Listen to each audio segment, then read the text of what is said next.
All right. Sorry for the nearly month long delay and the fact that we're going to be paused on this guy's leg for a few minutes here. But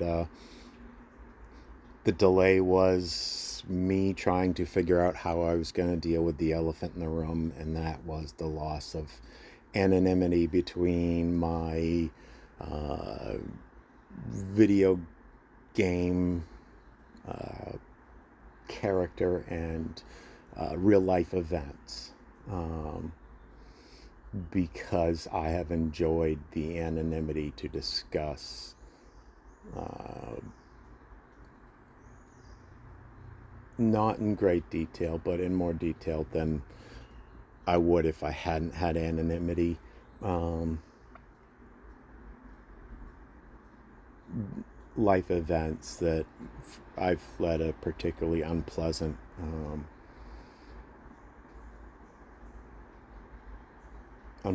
life, particularly due to the family I was born into. So I'm going to leave it at that.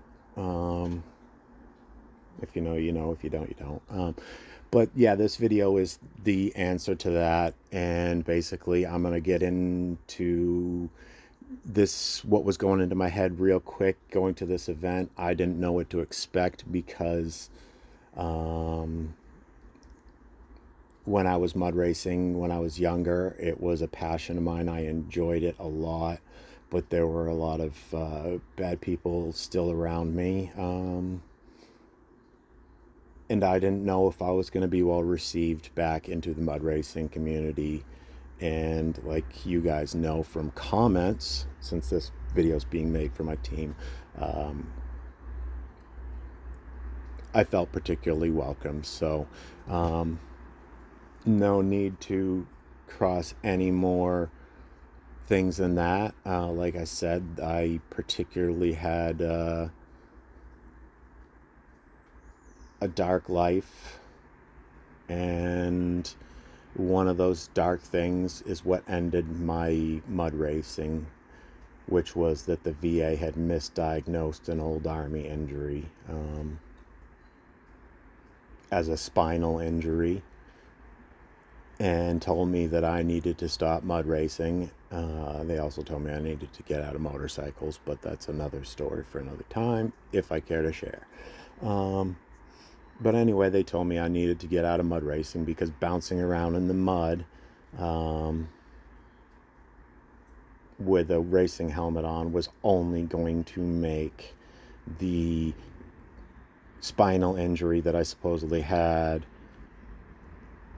worse, when the actual thing was the shoulder surgery that you guys know I had operated on in 2020, December of 2023. But between when I stopped mud racing in 2012 and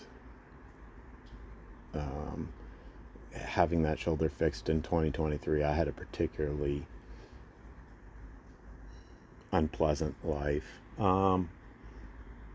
as it had been my whole life, which the team knows that from things I've shared that I don't need to share here.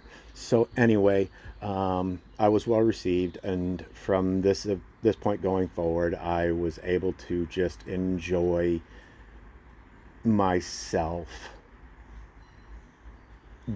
reliving positive memories that I had of mud racing with a old friend of mine who I've known for decades, and it was just awesome. So let's get into me getting ready for the driver's meeting. Here we go.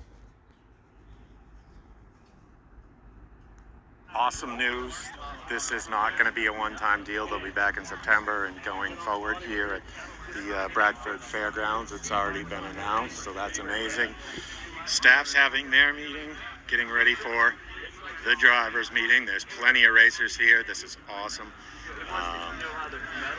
But knowing that they'll be back in September, that means, assuming I have as much fun here as I think I will, that gives me some time to get the white F-150 ready for the drag races.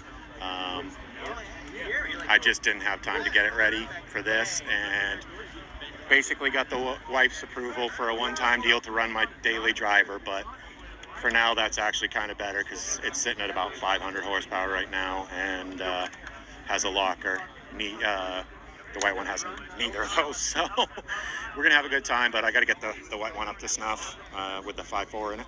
But I'll be running the 5-liter Coyote today.